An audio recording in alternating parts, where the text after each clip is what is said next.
Good evening, everyone. Thanks so much for joining us for today's webinar, Creatively Building Observation Skills. Before we get too far into it, I do want to let you know that this webinar is being recorded and the recording will be available on our YouTube channel, hopefully by the end of this week, and we'll send everybody who registered a link to that. Also, if you haven't yet, you might want to grab a pen or pencil and some blank paper. We'll have a couple opportunities to do some little fun activities throughout the webinar.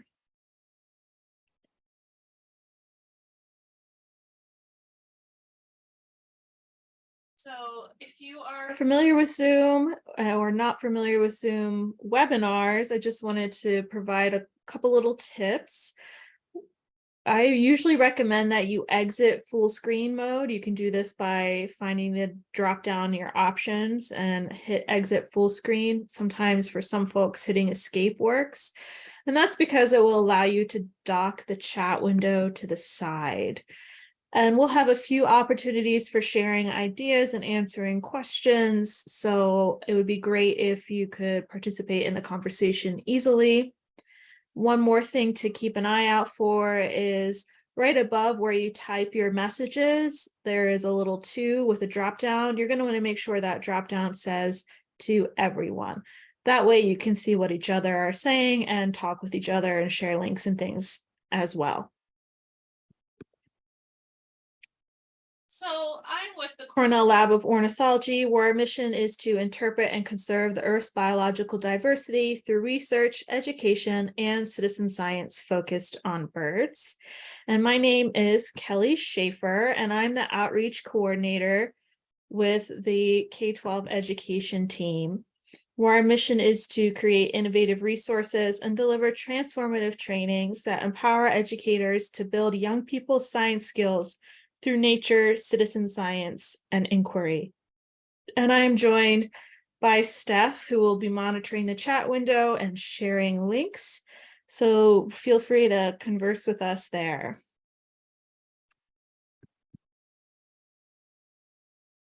So our goals for today's webinar is discuss a little bit about nature art and how this can help us build nature skills, build connection to nature while building observation skills. We'll talk a little bit about the intersections between art and science and explore some activities to build observation skills through nature art that we've had the opportunity to explore in our program.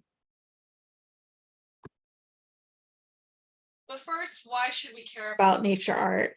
And I was thinking about that as I was putting together this webinar. And one of the things I always come back to is this Stephen Jay Gould quote, which I think summarizes my philosophy fairly well, that we cannot win this battle to save species and environments without forging an emotional bond between ourselves and nature as well, for we will not fight to save what we do not love. And then I've included a couple ideas of what love is. And a useful definition of love is sustained, compassionate attention. That's from John Muir Laws. And then drawing is looking, looking is loving. So I think these illustrate for me kind of some of what the connection between art and nature can be, is that art is a way for us to have this compassionate, sustained attention and look at things closely, and by looking, develop an appreciation and a love. So a lot of the activities in this webinar were inspired by a camp that we did back in the beginning of the pandemic. So we did a summer camp and a fall enrichment program called Wild About Art, because we felt that art was a really engaging framework for building these connections to nature, like we've talked about. And one of the things that I think we did well in this art program, one of the things I love about some of the art programs I've participated in, is this embracing of art being a messy process, and making that messiness feel welcome. There's no need to be perfect. We're just creating things together. And I think that kind of appreciation for the messiness of creating translates really well to other aspects of our learning. So I'm going to share with you today some of the fun activities that we did in this camp that I think will translate well for you, that you can take pieces and parts from and ideas from to help your students use art as a way to connect to nature and even to science, as we'll talk about later. So first, let's kind of come up with an idea of what nature art is. Does anybody have like a definition or some ideas that pop into their mind when you hear the term nature art?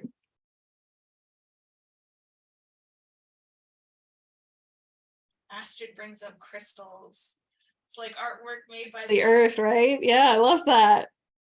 Heather brings up field sketching. Jesse's saying art using natural materials. Kathy's bringing up Andy Goldsworthy. She's getting ahead of us already. Yes, I love his work too. Scavenger hunts. I like that. It could be a way to appreciate the art of nature. Jennifer thinks of drawing. Journaling, art using natural materials, reflecting art in nature in your own creation. Oh, I love that people are bringing up both ways that we can create art inspired by and with and about nature, but also finding art in nature. And one of the things that I cut from this webinar, because there was too much stuff I wanted to put in it, was this discussion we had with our students that do animals make art? So that's a really fun conversation you can have. And there's really amazing animals out there that you can explore that have what could certainly be considered art. Bowerbirds come to mind, building these beautiful structures that attract females. There's decorator crabs who put things on their back. So yeah, great. I love these definitions. I think for the purpose of our discussion today, we're going to be mostly talking about things that we as observers of nature can create that is artistic. And art is anything, I think, that you can create that brings forth an emotion, right? So it's a pretty broad category. There's so many ways that you can create art, whether it's paper cutting, like featured in this image, sketching, these nature mandala that you see here, made with natural materials or about nature. If it evokes a feeling, it can be art. Oh gosh, Patty's just bringing up beetle larva carving in wood. And those are even called galleries, aren't they? So yeah, absolutely. Art for sure. Oh, now I feel so excited. You all have so many great ideas. And photography, yes, absolutely. We'll talk a little bit about nature photography as well. Nature art is also very old. So this is an image from Indonesia, a cave painting. This is one of the oldest ones that we know of. It is 44,000 years old. And as you can see, it features animals.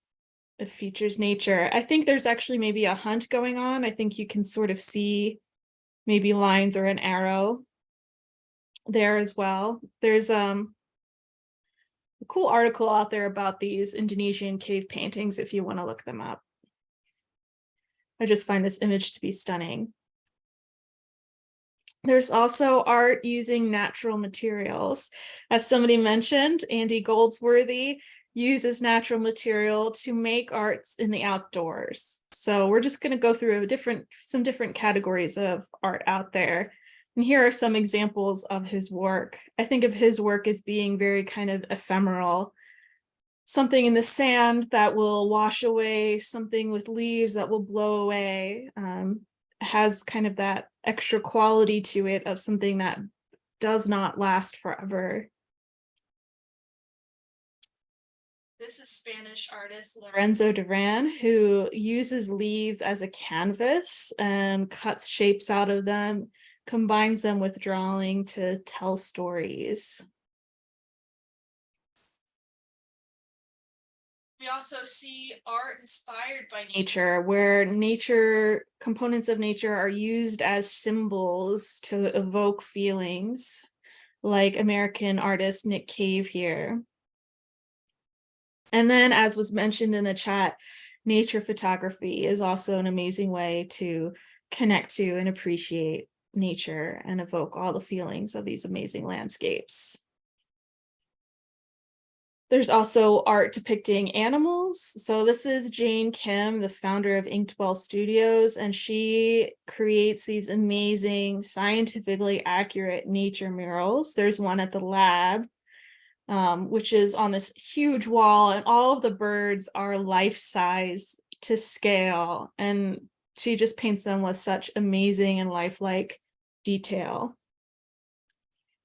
And we'll talk a little bit more about Jane Kim's work later. So we've talked about different kinds of nature art, but let's talk about what are some artistic skills. What skills do you think make a good artist?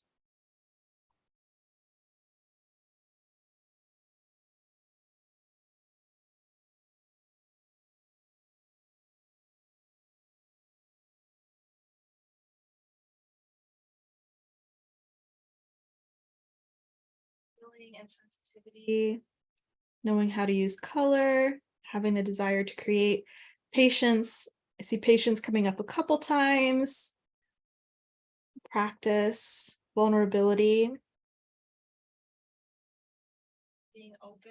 Oh, I'm starting to see several people say observation skills, observing the uniqueness in nature, having vision, considering perspective, observations coming up several more times as well. Understanding shapes. Oh, I love this. We have both drawing with skill and precision and being messy. And I think both of those are absolutely true.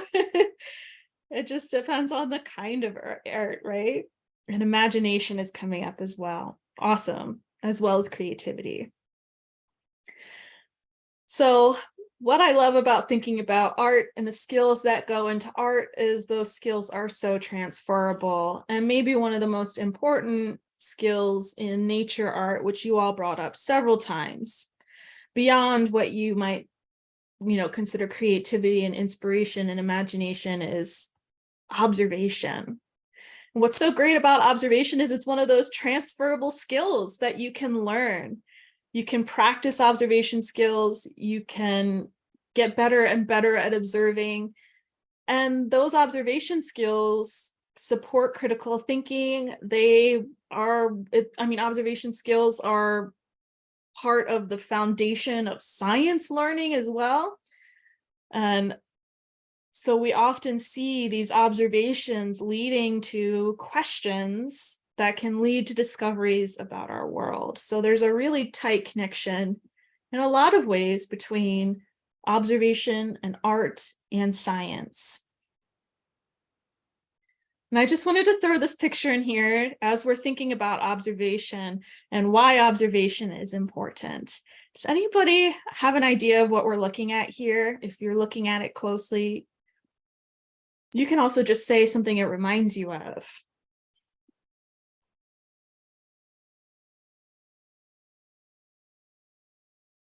Looks like fish scales, flower petals. And you notice that I'm jumping over what several people have already said.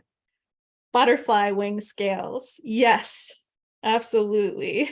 Macaroons. It does look, I could see it. They look like scales. Yes.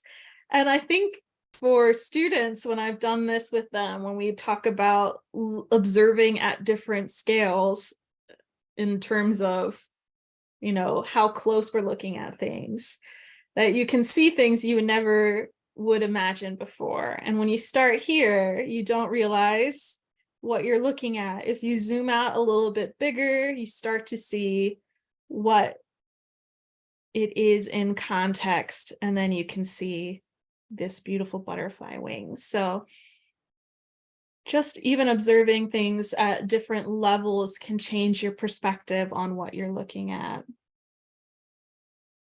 I love this image here because it reminds me of, like a pixelated computer image. And then it's actually, this amazing structure in nature. So yes, this is a photo of a monarch butterfly. All right, now I want to jump into one of the activities that we've used that I think is pretty successful, and I'll share a little bit about why. This is called blind contour drawing. And you draw an object without looking at your paper. So your entire focus is on the object that you're drawing. And then your challenge is to put your pen or pencil on your paper and draw what you see without looking at your paper and without lifting your pencil from the paper. So the reason I love this is because everybody's drawing is going to be wild and wonky and messy and silly. So it's a really great way to kind of break the art ice for kids who are maybe self-conscious or don't really, a little nervous about getting started. So I highly recommend this activity, and I would like to challenge us to try it. You can see one of mine drawings pictured here in the right hand side of the image, and that was me trying to draw a pine cone. One of those long skinny pine cones, and it sure came out interesting.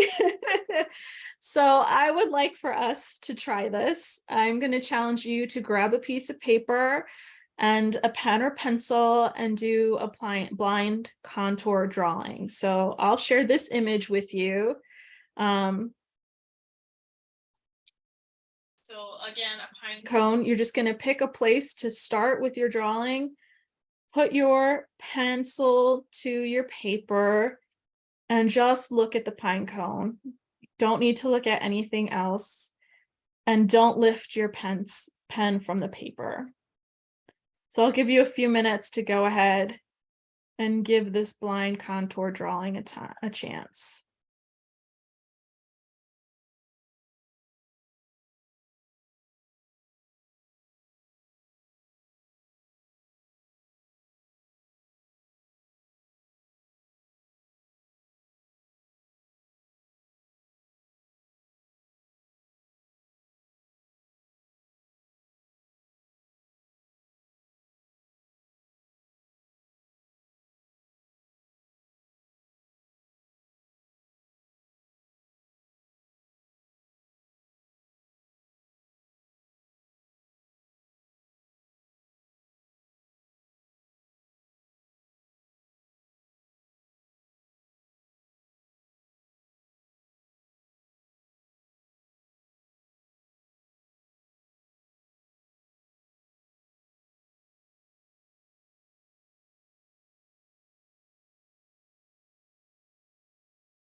All right, I'm going to give you just another 15 seconds to wrap up.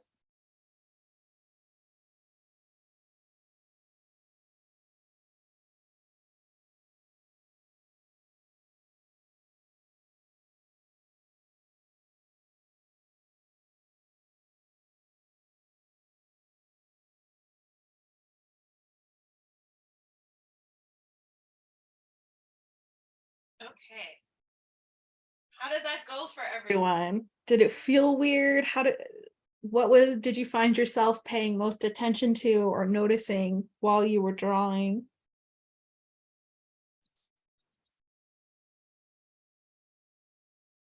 Forgot not to lift the pen. Yeah, that's a hard one. I personally find that when I'm doing when I'm drawing normally, like I want to have the world's biggest eraser next to me. And so doing an activity like that, I like to have a pen, and it just like takes all this stress off of me because I know it's going to be a mess, a fun mess. So some people are noticing that they had fun. They noticed the size of their movements. They noticed triangle shapes in the pine cone. Some people kept it simple and it went better than they thought. Actually, not too, some people are saying that it didn't go too bad. Awesome, I love it. For me, one side always ends up way longer than the other, and they never meet in the middle to make the full shape of pine cone. Felt a little more free just to look at the object and not the paper. And then noticing the negative shapes and the geometric patterns. I love it. Yeah. Awesome. Well, thanks for playing along with me on this one. It's just a nice, fun exercise to loosen things up. So we talked a little bit about this already, some of the ways that art and science are related, and I drew this parallel of observation skills being really key to both practices. And I think some of you all brought up this idea of curiosity and creativity as well, and I think those are skills that are transferable as well. But there are some really explicit connections between nature and science too. Sometimes art helps us communicate science and understand science. So I'm just going to share a little bit about this video about Audubon and some of his art practice.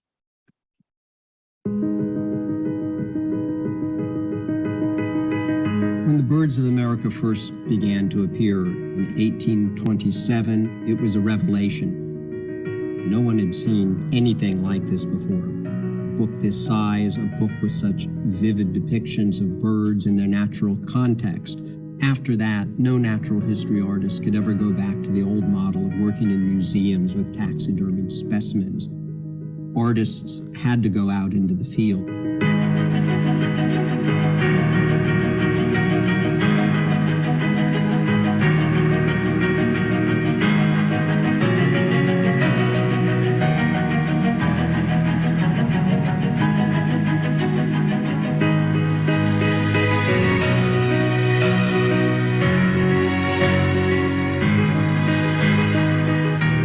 John James Audubon is known through the eponymous Audubon Society. He was a great conservationist as well as a fantastic artist and ornithologist. So just a little bit about how John James Audubon used art to communicate information about the birds that he was looking at and their habitat, and kind of create a feeling and help people connect in animals that they haven't seen before, and how he was an ornithologist. So it was both art and science for him.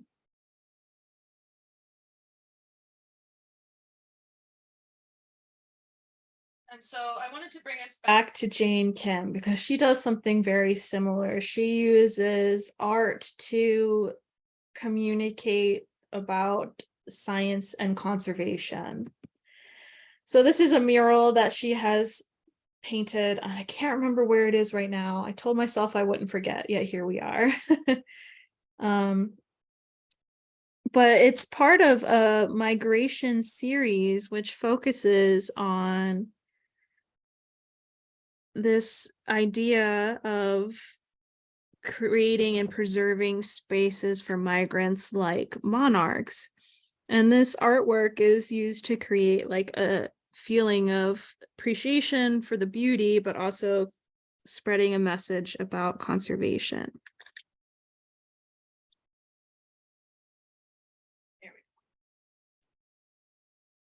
she has another piece of art that I mentioned earlier, which is our wall of birds. And I do want to just show you a little bit about it here. So this is an online interactive of the amazing mural that exists at the lab. And what's great about it is even if you can't come to the lab, you can learn about these birds and the mural. So this mural is called From So Simple a Beginning, and it kind of shows the evolution that headed towards birds.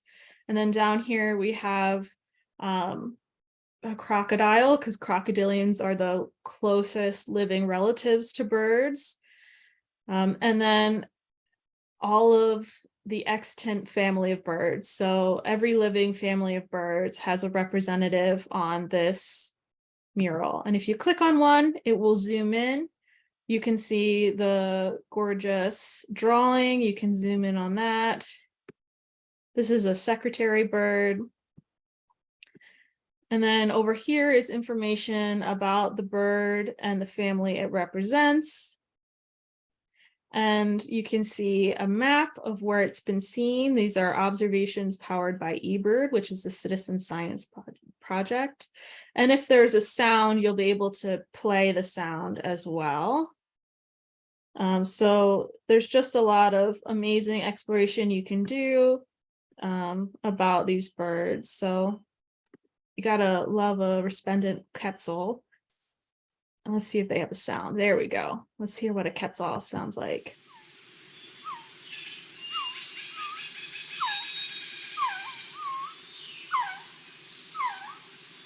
Sound kind of playful.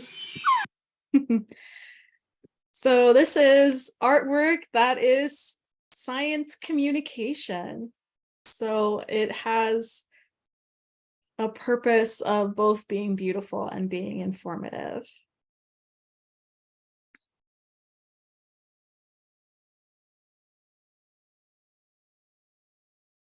So art and science use similar skills like we talked about: observation, creativity, and critical thinking.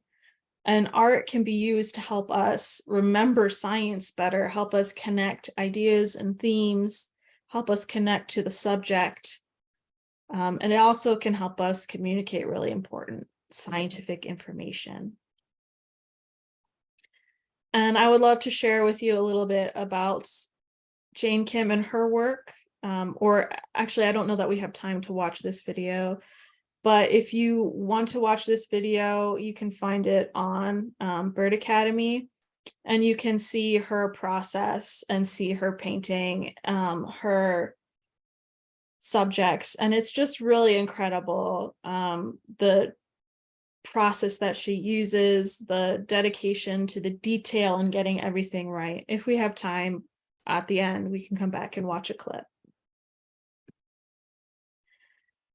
Oh, and then we also, in our Wild About Art program, really try to make connections to real life people doing work currently.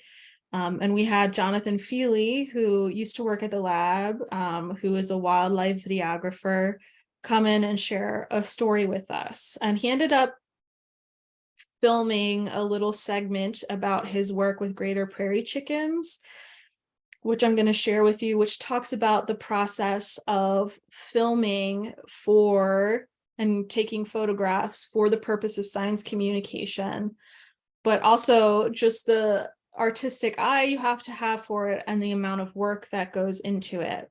And if you are interested in sharing something like this with your students, we do have this video available online as part of our Cooped Up Kids curriculum in activity 8, which is Earth Expedition. So it's video clips of people doing work all over the world with birds. So without further ado, I'll let Jonathan Feely tell you about what it's like being a wildlife videographer. Hi everyone, my name's Jonathan Feely and I make films about wildlife and conservation for the Cornell Lab of Ornithology. I'm excited to share with you one of my favorite trips I've ever taken, filming greater prairie chickens in the Flint Hills of Kansas. I'd like to show you a little bit how we film these incredible birds and what makes them so special. So to film any bird, the biggest rule is to be really quiet.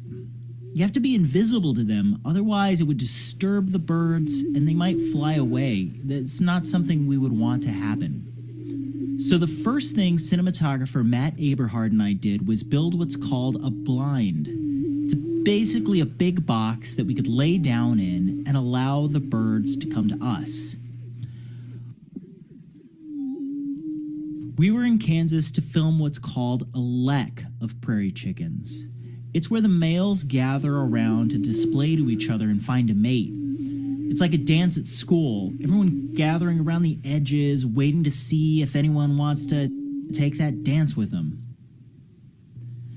Now, because prairie chickens are low to the ground, we also needed to get our cameras really low to the ground. And we wanted them to appear as they look to each other.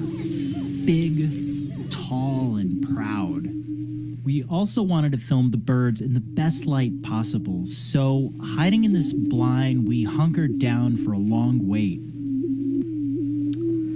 To photograph them at their best, we needed two things: the right light to film by, and the chickens needed to be close enough to actually see. This is a lot of waiting, weeks. Sometimes you'd be in the perfect position with the chickens all around you, but there'd be no light. It'd be raining or foggy. Other times, the light would be perfect, but all the chickens would be just too far away. You'd be sitting there, it'd be the most beautiful sunrise you've ever seen, and you could just barely see the edges and the little heads of chickens as they popped up above the grass. Now, you get really bored when this happens. And I started playing around with that app on my phone that lets you place fake animals on a video. You know, just imagining what that perfect shot would look like while I waited for it to really happen. But finally, patience won the day. One cold morning, everything came together. The light was perfect, the chickens were close, and we had this tiny glimpse into their private lives.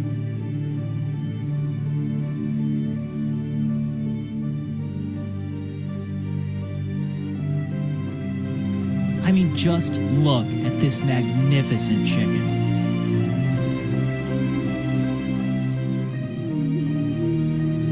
And yeah, I got that shot I had imagined.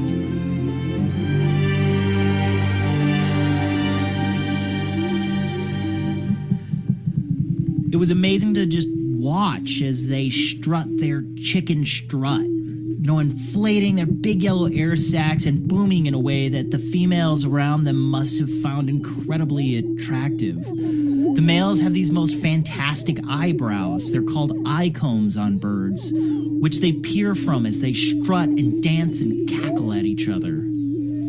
This ritual on the lek is something that chickens have been doing for thousands of years. It's beautiful, isn't it? Thanks everyone for joining me on this little journey to the prairie, and I hope that one day you'll be able to visit yourself and see these incredible birds. This is Jonathan Feely signing off from Ithaca, New York.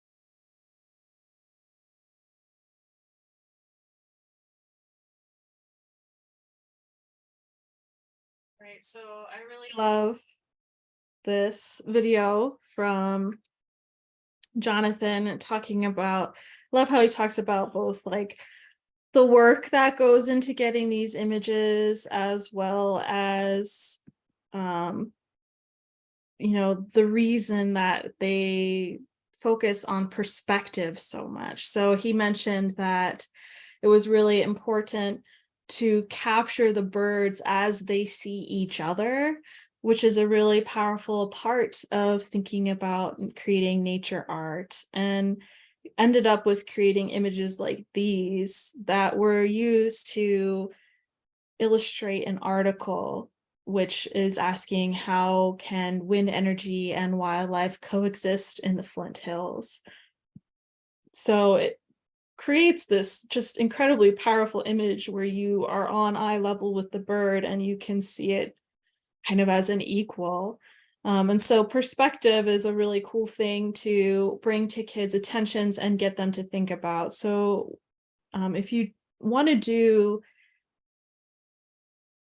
wildlife or nature photography with youth, this is a really great idea to share with them. And here's one of the ways that we did it, is presenting some images to talk with them about. So this is a picture of a flower that was in my front yard at the time. And it's a fine picture, but it's not very exciting. So if you wanted to try something different, you could think about it from, okay, well, how would a bee see this flower? And then take that photo instead and challenge yourself to look at it up close and see something new and different. What I love about this photo is I hadn't noticed that there were still little dewdrops on the flower, or all of the pollen that you can see here. So there's amazing details that you can notice, and you can notice maybe even the structure of the flower more than you did when you were looking at it from a different perspective. When it comes to things like wild animals, you know, we often see them from a far away perspective, like this toad that was in my backyard.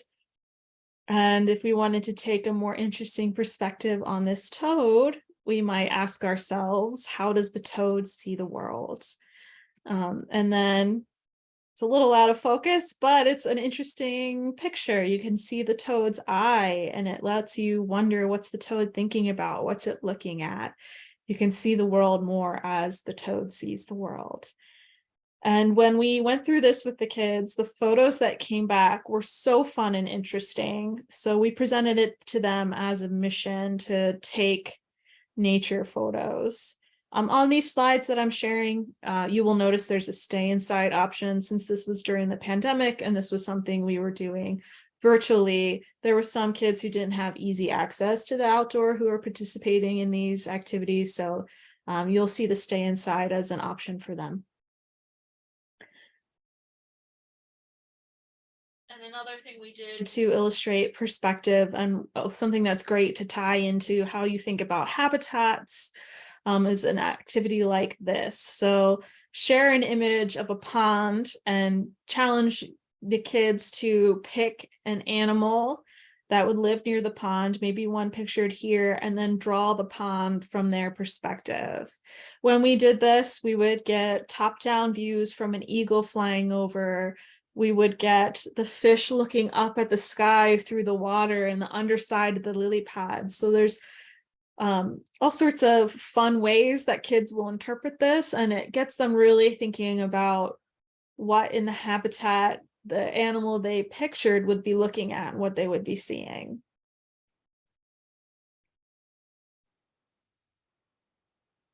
Another activity that we did that was more along the lines of like Andy Goldsworthy's work, which used nature materials, were creating nature mandalas. And so these are geometric shapes, and the word usually the word means circle in Sanskrit, is often incorporated in Indian art as well. So you'll see a lot of mandalas in artwork in Asia as well. And it has this idea of showing that everything is connected. It's kind of like a circle of life idea. And so we challenged kids to make nature mandalas out of organic materials that they found in nature. You can use leaves, you can use flowers. If you are in like a park or protected area, you can do something like this with materials only found on the ground. If you just want to teach the practice of not picking things, you can excuse me, you can, you know, set that boundary as well for an activity like this. But it's really fun to see kids pick out things from nature and view them for their shapes, and sort of take a new perspective on them and put them together in new and interesting ways. So we got lots of really gorgeous work out of that. I loved this one here where the student put their mandala on a round stump. So the stump itself, the background, became part of the image. So just some really beautiful and fun things came out of this. Another activity that was super fun that we did, which requires a little bit more preparation and materials and a little bit more of an embracing of mess, is creating nature paintbrushes. So we did this by having kids gather supplies like sticks and leaves, pine needles, anything like that, and then use tape or string or rubber bands to attach material to the end of the sticks and create paintbrushes in that way. And so you would get really interesting textures that would come out of this. The Cornell student who I was working with at the time was in Florida, and she made a 9-foot paintbrush out of palm fronds, and it was impressive. So you can go as big or as small on these as you want to, but it's just a really interesting way to get kids to play with texture and create fun, messy art. One of the things I remember from doing this with kids that really stuck out to me is there started a conversation about how you use the brushes, and do you use them in the same way that you would use a regular paintbrush, or are you using them more like stamps? So it was a fun process for them even to think about how to use the paintbrushes. And we're doing okay for time, so we're going to do one more activity to bring us back to thinking about observation. So one of the ways that we drew connections for kids about the power of the observation skills was by asking the question, like, why, if you were somebody, say you're a scientist or an ornithologist and you are out in nature and you encounter a new species, like, why would it be important for you to be able to make quick and detailed observations?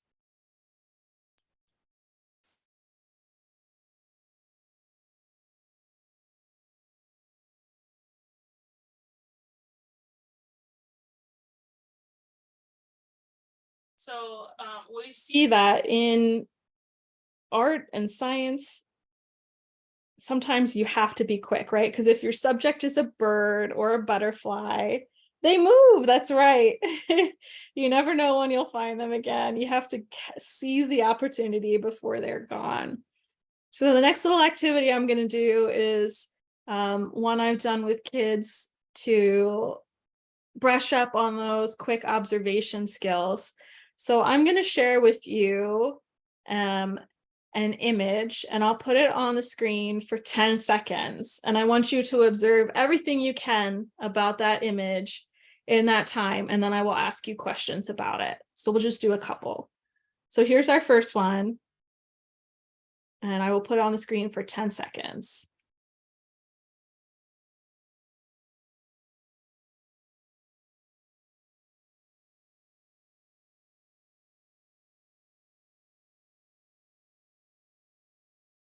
Okay.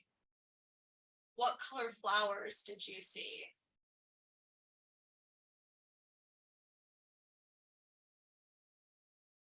You can share in the chat window.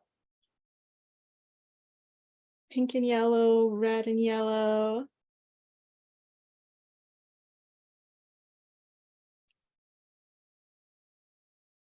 Red, pink, and yellow. Oh, somebody's noting that the pinker ones were in the foreground and the yellow were in the back. Oh, then somebody's noticing that there was a yellow center in the pink ones. How many different kinds of flowers were in the image?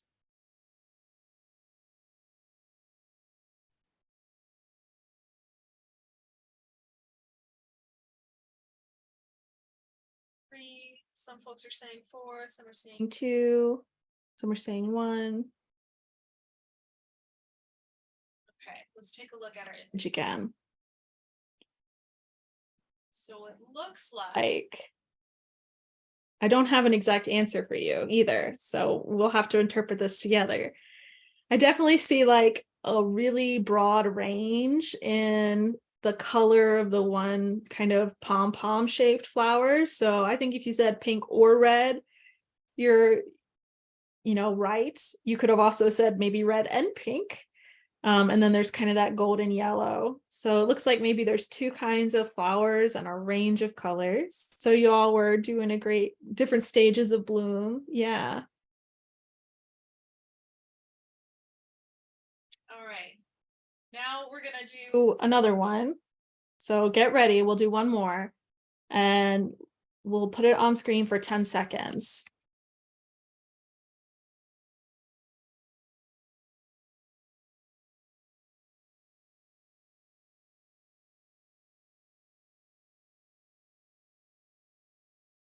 Okay.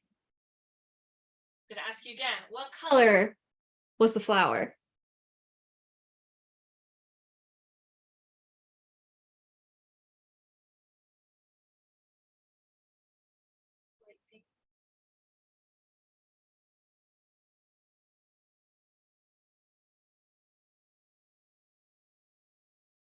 Yeah, the color's a little hard to describe, wasn't it?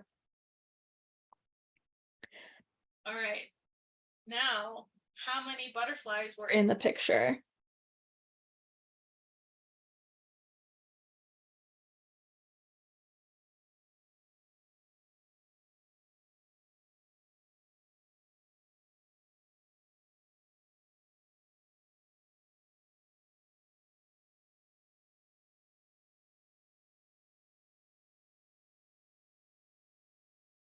Okay, seeing a couple different. Oh gosh, I missed a bunch of answers. Okay, so a lot of people had said white or whitish pink, pale pink flower, milkweed type. Okay, now for the number of butterflies, a lot of people are saying 3, some are saying 2. Yeah, so for those who missed it, here are the 2 with the wings open. And then here's the sneaky third one with the wings closed. That is a pretty close color to the flower. So kids have fun with this activity. It's a fun little challenge for them to see what they notice. And I've done a landscape one. We'll skip that for tonight, but so here's that question that I asked earlier is why might it be important to be a quick observer when drawing or painting nature? And you all came up with a great answer that things in nature move. You won't always get a chance to look at them to very long. So if you wanted to take notes about something or be able to identify something later, you need to be a good observer and get that down on paper, whether that's in drawing or notes. So that's what we're going to do now. We're going to do one more challenge for the night. So I'd love if you would grab out your paper and pencil again. And we're going to do a quick sketch challenge. So we're going to pretend that we're that ornithologist who needs to sketch a bird to identify later. And we know that birds move, so we got to be quick. Usually when I do this activity with kids, I build up to a little bit. I'll talk a little bit about things that we notice when we're trying to identify birds. We'll talk a little bit about size and shape. So, things that you want to pay attention to are the birds are like, what size and shape is the bird overall, but also specific parts of the body, like the beak or the tail or the wings.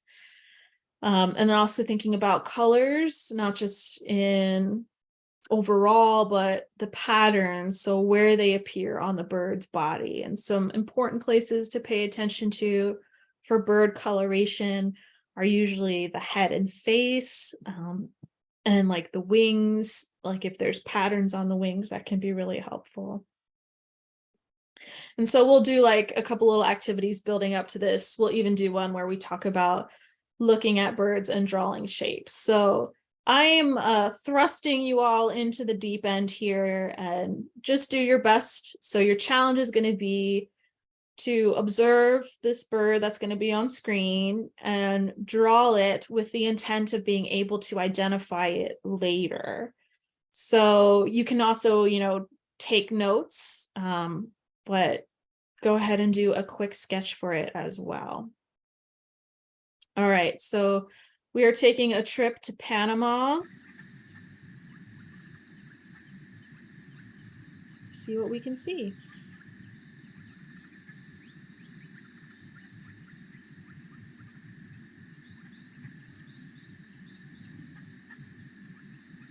I will give you a couple of minutes.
I will give you about another minute to finish your drawings.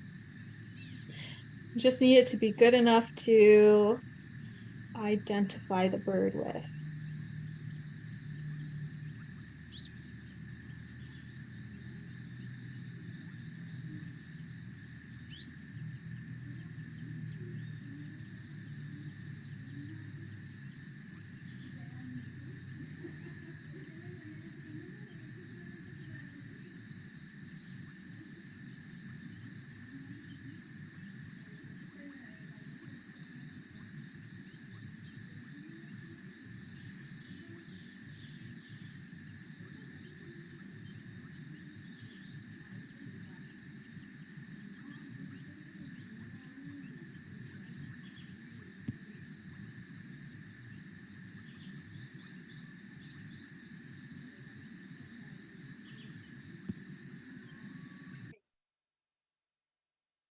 So, first things first.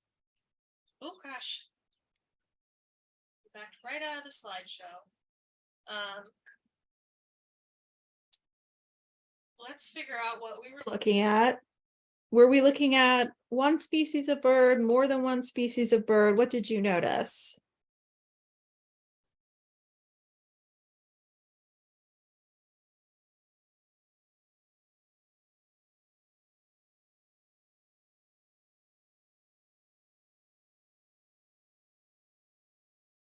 So we had adult and young. So actually, let me go back to that slide. How did you know that how did you know that those were young versions of the adult? How did you know those were young versions? How did you know those were babies? Yes, the behavior, right? Somebody's noticing that they were a little more fuzzy headed, but also that they are being fed with by the adults. So there's a lot of interaction happening. Similar coloring. Yeah. Size. Yep. Like the adult color and patterns, but smaller. Awesome observations. Did anybody catch the hummingbird flying through? Oh, Nancy saw one other bird. Did you see the hummingbird, Nancy, or the smaller kind of tan bird?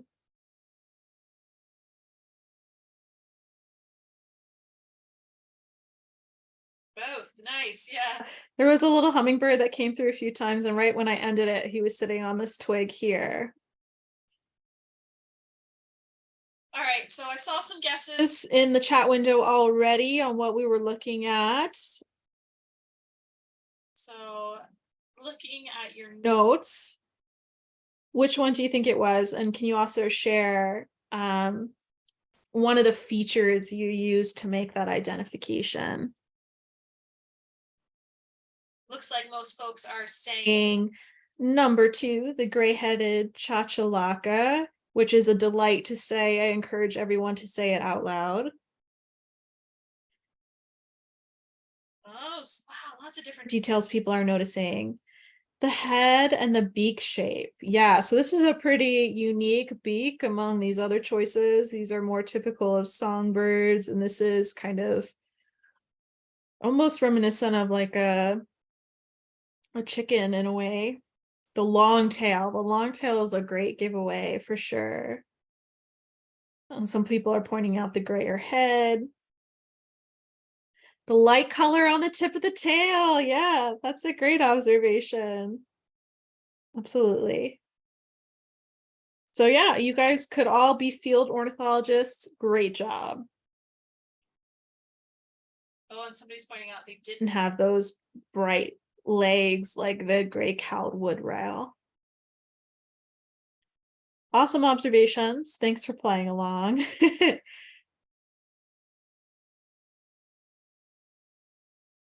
So just thinking about that challenge, I like to have youth reflect on it and say, you know, what was challenging for them about the quick sketching, and, you know, why do scientists do it? How do they do it? Like our earlier blind contour drawing, sometimes when you're being fast, you have to recognize that things are going to be kind of messy and they're not going to be perfect. But if you provide yourself with enough information, you might be able to get the ID later. All right. So thanks for playing along, everybody. Feel free to stay in contact with us. You can always find us on social media or email us at k12lab@cornell.edu. If you would like a completion letter for the participating in this webinar, we're going to share a link to where you can download one. It's a PDF and you can add your name. We only share the link in the chat window here, so you'll be able to get it that way. But if you miss it, you can always email us. Also, I did see a comment go by about John James Audubon, and it was a big oversight on my part for not mentioning this in the body of the webinar, so I want to make sure I do it now. There has been a lot of controversy lately around John James Audubon and his legacy, and even talks about removing Audubon's name from the Audubon Society. Audubon has a very strong legacy of scientific artwork and a history in ornithology. But aside from that, he also has a pretty upsetting legacy when it comes to white supremacist views, and he had done some very unethical things. And so when we talk about his legacy, it is important to have a critical eye and be aware of that. So thank you all so much for joining us. I hope you got something fun that you can do with your students out of this webinar. And I hope that you will, embrace your own artistic messiness as well. Hey, Kelly, can you please share? I copied to the chat the links, but apparently it's not going to everyone, just to host and panelists.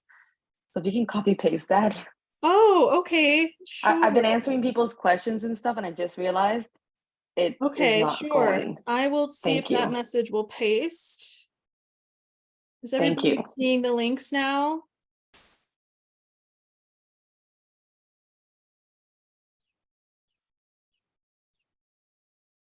Okay, great. Yeah, we don't do a ton on art, but if that's something you're interested in, we usually send a survey to folks who have participated in webinars and ask for feedback on topics that you would like. So our last webinar is in June. So if we do kind of a follow-up, I think you would expect to see that email. Actually, we will probably do our next question session about webinars at the end of this year. So kind of around that time, if you keep an eye on your email, you'll get a request to fill out the survey for us.